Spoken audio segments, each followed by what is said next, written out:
হযরত আলী তরবারে পায়ে মারছে, দৌড়াইতে দৌড়াইতে আমরের মুখোমুখি হয়ে গেছে। এইবার হযরত আলীকে দেখা মাত্রই আমর ডেকে বলে, কি রে আলী, তুই কেন আমার সামনে? হযরত আলী বলতেছে, থামো, কেন আসছি পরে বলতেছি।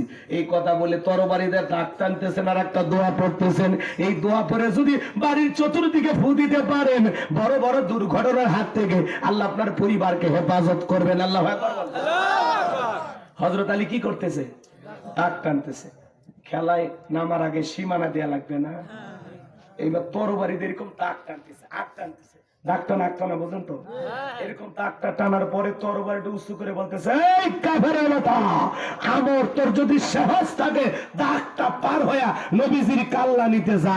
এ আয় আয়, খেলা হবে, আয় আয় আয়। আল্লাহু আকবার বলে, আরেকটু জোরে বলেন আল্লাহু আকবার।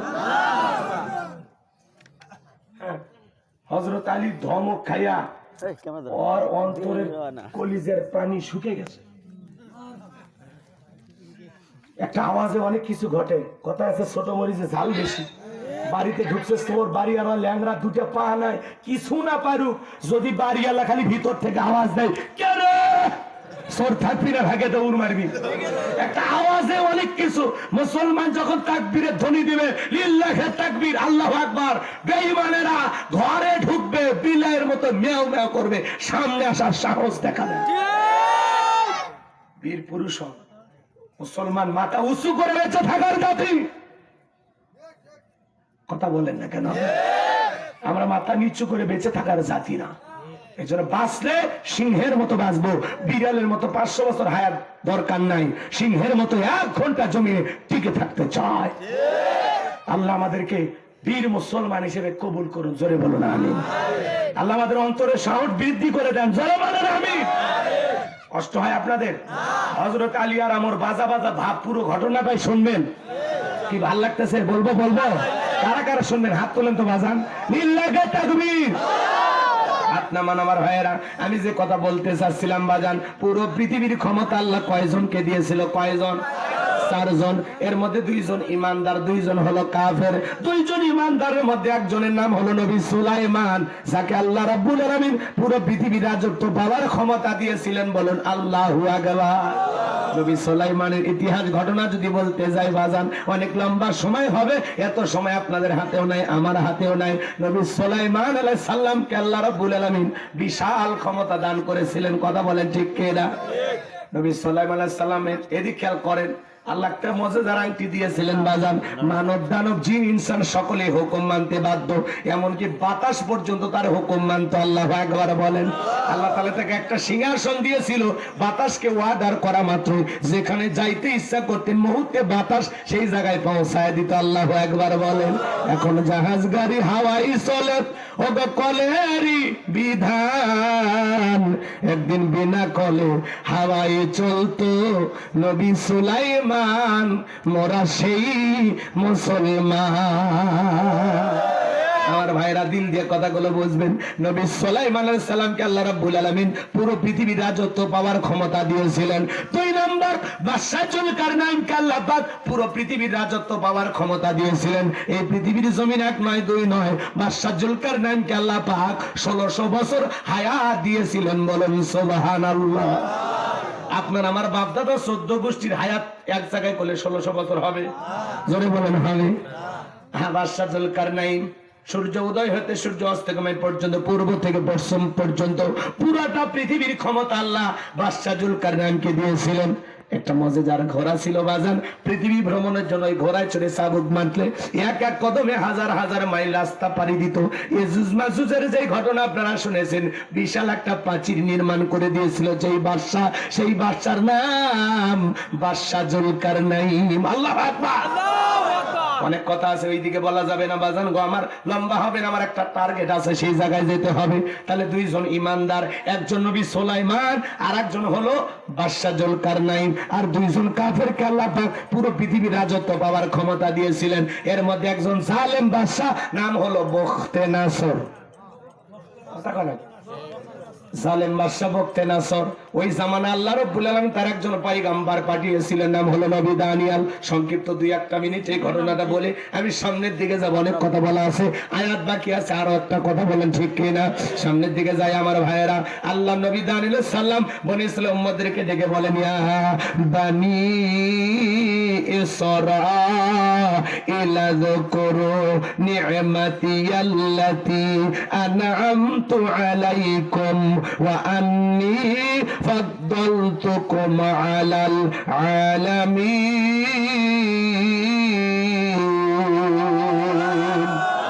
আর একটু জোরে বলেন আল্লাহু আকবার। নবী দানিয়েল বনি ইসরাঈল উম্মতদেরকে ডেকে বলে, আমার উম্মতরা শোনো, এখনো সময় আছে। তোমাদের বাপ দাদা কিন্তু চাকর ছিল, ক্রুতদাস ছিল। সেই জীবন থেকে আল্লাহ তাআলা তোমাদেরকে মুক্ত স্বাধীন জীবন দিয়েছে। বিছাই গাছের পূজা করো না, মাছের পূজা করো না, চন্দ্রের পূজা করো না, সূর্যের পূজা করো না। এখনো সময় আছে, আল্লাহর ইবাদত করো। কিন্তু উম্মতরা ছিল ঠেটা। বনি ইসরাঈল উম্মতেরা ছিল খুব চালাক। এরা সহজে সব কথা মানতো না। নবী বুঝে একটা, ওরা বোঝে নবীর চাইতে বেশি। এরকম চালাক ছিলেন, চালাক প্রকৃতির উম্মত ছিল বনি ইসরাঈলরা। নবী দিনে দাওয়াত দেয়, সকালে দাওয়াত দেয়, বিকেলে দাওয়াত দেয়, রাতে দাওয়াত দেয়, কোনো মতে তারা দাওয়াত গ্রহণ করে না। তারা দাম্ভিকতার অহংকার দেখাইতে লাগলো। নবী দানিয়েল তখন পরিশেষে তাদেরকে হুমকি দিয়ে বলল, শোনো, কোন কওমের মানুষ, কোন জাতির মানুষ যদি অহংকার করে, দাম্ভিকতা করে, আল্লাহ তাদের ভাগ্যে 2 ধরনের আযাব আর গজব পাঠায়। 1 নাম্বার হলো আসমান জমিনের আযাব আর গজব দিয়ে আল্লাহ ওদের ভাগ্যে ওদেরকে ধ্বংস করে দেয়। আর না হয় ওদের ভাগ্যে জালেম শাসক পাঠায়া দেয়। দেশের জনগণ হবে যেমন, নেতাও হবে তেমন। তখন আল্লাহ পাক ওই কওমের উপরে জালেম বাদশা বখতে নাসরকে পাঠায়া দিল। জালেম বাদশা বখতে নাসর ক্ষমতার চেয়ারে বসার পরে লুটপাট শুরু করে দিল, নিরপরাধ মানুষদেরকে গ্রেফতার করতে লাগলো। শুধু নয়, আল্লাহ নবী দানিয়েল আলাইহিস সালাম সহ তার 70,000 উম্মতকে জেলখানায় বন্দী করলো। নবী মানুষ কোন জায়গায় গো? কথা কয় না, কথা কয় না। নবী যদি জেলখানায় যায়, আজকে যারা নাইবে রাসূলের ভূমিকা পালন করবে, হকের দাওয়াত দিবে, কোরআন সুন্নাহর সঠিক কথা প্রচার করবে, মাঝে মাঝে ওই আলেমদেরকে টার্গেট করে জেলখানায় ঢুকাবে, ওইটা নবীদের সুন্নাত তারা আদায় করতে যায়। কথা বলেন ঠিক কি না? এত সহজ না। মুমিনের জন্য পুরোটা দুনিয়া জেলখানা শুরু। কথা কয় না? ওই যে শুরুতে একটা হাদিস পড়েছে, মনে আছে? মুসলিম শরীফের কি বলেছিলাম? ক্বালা ক্বালা রাসূলুল্লাহ সাল্লাল্লাহু আলাইহি সাল্লাম, আদ-দুনিয়া সিজনুল মুমিন ওয়া জান্নাতুল কাফির। মুমিনদের জন্য দুনিয়াটা হলো কারাগারের মতো, জেলখানার মতো, আর কাফের বেঈমানদের জন্য আরামায়েশ হবে এমন জান্নাতের মতো। আর এই দুনিয়াতে আরামায়েশ করবে। আমরা তো ভাবতাম এই যে এত কিছু হয় হুজুর, অত তো কিছু হয় না হুজুর। হ্যাঁ, তাই তো দেখতেছি আজকে নৌমন্ত্রী শাহজাহান সাহেবের যে হাসি গো, অট্ট হাসি দিয়া আদালতে হাজির হয়েছে, ট্রাইব্যুনালে হাজির করা হয়েছে না? পলক হাসতেছে, দীপুমণি হাসতেছে, নৌমন্ত্রী হাসতেছে, ইনু সাহেব হাসতেছে, টাটা দিতেছে, মনে হয় সব বিমান থেকে নামতেছে। কথা কয় না কেন? কেন এত হাসি খুশি, এত আরামায়েশ কেন? এর পিছনে কোন রহস্য আছে না? নাই? আমার মনে হয় ভাই, ওরা যে পরিমাণে টাকা ইনকাম করছে, বলে দিয়ে মনে হয় সব কিনে ফেলে দিছে। টাকা রাখো তো, আমাকে একটু শান্তি মতো থাকতে দাও। কথা কয় না কেন? আলেমদের হাতে পায়ে ডান্ডা বেরি, আর ওদের হাত পা খোলা। এক একজনের হাসি দেখলে মনে হয় শ্বশুর বাড়ির থেকে কেবলই মিষ্টি খায়া জামাই নামছে। হ্যাঁ ভাই, দেখেননি আপনারা? ভিডিও দেখছেন না? যারা এই দেশের এতটা ক্ষতি করলো, তাদের মুখে এরকম হাসি, আরো হাসুক না, না, ওদেরকে ভালো রাখছে। কথা কয় না কেন? আলেমেরা চুরি করে না, দুর্নীতি করে না, হাতে পায়ে ডান্ডাবিড়ি থাকে, তাহলে এদের হাতে পায়ে ডান্ডাবিড়ি নাই কেন? এখন এটা প্রশাসন ভালো জানে, যারা বিচার কার্য পরিচালনা করতেছে ওরা ভালো জানে, নাকি এর পেছনে গভীর কোন ষড়যন্ত্র আছে, সেটা আল্লাহ ছাড়া আর কেউ জানে না। নরম মানুষদেরকে আপনারা যা ইচ্ছা তাই পিটান, আলেমদেরকে পিটাইয়া পিটাইয়া হুইল চেয়ারে বসাইয়া দেন, আর এরা এখনো মাজা টান টান করে সুন্দর করে চলে। কি দরকার এত আরামাইশে ওখানে রাখার? বাইরে বের করে দেন। সামনে নির্বাচন আসতেছে, ওরা ভোটে দাঁড়াবে। কি এত ভালো রাখছেন না? আগামী 30শে জুনের মধ্যে বাংলাদেশে নির্বাচন হবে 25 সালে, শোনা যাচ্ছে। রেডি থাকেন, কে আসবে কি করবেন সেটা রেডি থাকেন আপনারা। ইভিএম এ না, ভোট হবে ব্যালটে, কোন জায়গায় সিল মারবেন, কাক সিল মারবেন, রেডি থাকেন। আর যাই হোক, কোন মোসারু, গাজারু, মাদারু, দুর্নীতিবাজ, টেন্ডারবাজি, চাঁদাবাজি চালু করবে এমন নেতাকে সমাজের নেতৃত্বের জায়গায় বসানো যাবে না। আরে ভাই, কি পরিমাণে যে দুর্নীতি করছে আপনারা দেখলে, না দেখলে বিশ্বাস করবে না। এই যে মাহফিলে বসে আছেন না, এক একটা মন্ত্রী এরকম প্যান্ডেল ভর্তি টাকা দুর্নীতি করছে, প্যান্ডেল ভর্তি, মানে খালি টাকা দিয়ে পুরোটা ভরে যাবে, এত দুর্নীতি করছে। কথা কয় না কেন? এইভাবে পতন হবে আমরা ভাবি নাই। যদিও হাসতেছে, এটা এখন সুখের হাসি না দুঃখের হাসি, নাকি হয়তো বা পুলিশেরা বলতেছে যখন ক্যামেরার সামনে যাবি তখন হাসবি। কথা কয় না কেন? এটা অভিনয় না ফেয়ার তো বুঝিচ্ছি না, এটা রিয়াল নাকি ফেয়াক আমরা তো কিছু বুঝতেছি না। কষ্ট হয় আপনাদের? কষ্ট হয়? 11 লক্ষ কোটি টাকা দুর্নীতি করে বিদেশে পাচার করেছে ওরা, দাম্ভিকতা অহংকার দেখায়, তো ওরা আজকে আছে? মন্ত্রীরা সব কোথায় গেল, এমপিরা সব কোথায় গেল, কোথায় কাদের কাকা? ওদের সারা দেশটা বড় লাগে ফাঁকা ফাঁকা, পালাবো না। এই কাদের সাহেবের সন্ধান পাওয়া গেছে, উনি নাকি 3 মাস দেশের মধ্যে লুকেছিল। কথা কয় না কেন? আজকের খবরে, জি, ব্রেকিং নিউজ, কাদের সাহেব 3 মাস দেশের ভিতরে পালিয়েছিলেন, 15 দিনের মধ্যে উনি দেশ ত্যাগ করে আপাতত ভারতে গেছে। এখন ওখান থেকে কোন দেশে গেছে আল্লাহ ভালো জানে। তাহলে এই যে মন্ত্রী এমপিরা লুকিয়েছিল, পালিয়েছিল, এদেরকে দেশ ত্যাগে কারা সহযোগিতা করতেছে এটাও খতিয়ে দেখার দরকার আছে না? না, এরা বছর মাসের পর মাস পালিয়ে থাকে, এদেরকে ধরে না কেন? জি জি, ঠিক বলছেন। ওই না, ওই বাসায় ছিল না, ফখরুল সাহেব তো লন্ডনে গেছে, উনি আবার অসুস্থ হয়েছে, তাই না ভাই? রাগ করতেছেন আপনারা? কাদের সাহেব কিন্তু বিনোদনের নেতা ছিল, রসিকতা করতো খুব। কথা কোন ঠিক কিনা? রাগ করতেছেন মনে হয়? বিরক্ত হবেন না তো, এগুলো কথা বলে মন খারাপ করেন? তাকবীর দেন, লিল্লাহি তাকবীর।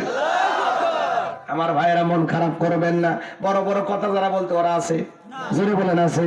আইন মন্ত্রী আটকে গেল আইনের ফাঁকে, দাড়ি সারা দরবেশটারে ভণ্ড ভণ্ড লাগে।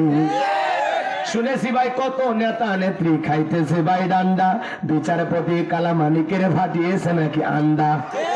এটা আমার খবর না, মিডিয়ার খবর। এই বিচারপতি শামসুদ্দিন মালিক আল্লামা সাইদি হুজুরকে মৃত্যুদণ্ডের রায় দিয়েছিল। আমরা বলতে চাই ওই একই ট্রাইব্যুনালে বিচারপতি মালিককে মৃত্যুদণ্ডের রায় দিতে হবে। এই বিচারপতি শামসুদ্দিন মালিক বিচারকের নামে বিগত সরকারের 5 আনা গোলাম ছিল। 116 জন আলিমের তালিকা করে দুদকের কাছে জমা দিয়েছিল। আমার রোল নাম্বার ছিল 23, সিরিয়ালে আমার নাম্বার কত? আপনারা চেনেন না? মানিক ঠিকই চেনে। কথা কয় না, কথা কয় না। আজকে বিনা তালিকায় জেলখানায়, কথা কয় ঠিক কিনা? ফলকের ঝলক গেল, ফলকের ঝলক গেল, থামিয়ে নেটের চাকা, ওদের সারা দেশটা বড় লাগে ফাঁকা ফাঁকা। কোথায় গেল সংসদেতে মমতাজের গান, কোথায় গেল হযরত বালা স্বামী ওসমান? 70 রাকাত তাহাজ্জুদ পড়তো, মাইক পেলে বলতো খেলা হবে, খেলা হবে। এখন পুরো বাংলাদেশের মাঠ পড়ে আছে, কিন্তু খেলার নাই। রাগ করতেছেন মনে হয়? আমার ভাইয়েরা মন খারাপ করবেন না, বাজান সামনের দিকে যায়। তাহলে নবী মানুষ কোন জায়গায়? জেলখানায়। কথা বলেন ঠিক কিনা? আল্লাহ নবী দাউদ সালাম জেলখানায় উম্মতদেরকে ডেকে বলে, কই গেল তোমাদের বাহাদুরি, কই গেল টাকা পয়সা, কই গেল অহংকার? এই দিনের ভয় তো আমি তোমাদেরকে দেখাইতেছিলাম। ডেকে বলে, পয়গম্বর আপনার কথা যে দিবালকের মতো সত্য হবে আমরা বুঝতে পারি নাই গো পয়গম্বর। যা করেছি ভুল করেছি, মাফ করে দেন। এখন থেকে আর গাছের পূজা, মাছের পূজা, চন্দ্রের পূজা করব না। এখন থেকে তওবা করে এক আল্লাহর ইবাদত করব। আপনি যা বলবেন আজ থেকে আমরা তাই শুনবো। নবী দানিয়েল ডেকে বলে, শোনো, তোমরা যদি তওবা করে ফিরে আসতে চাও তাহলে শুনে নাও, জেনে নাও, আজকে রাত 12টার পরে আমি যখন আল্লাহ বলে ডাক দেব, আমার সঙ্গে তোমরা সবাই ঘুম থেকে জাগ্রত হইয়া আল্লাহ বলে ডাক দিবা। একমাত্র আল্লাহই পারে বাদশা বখতিয়ার জেলখানা থেকে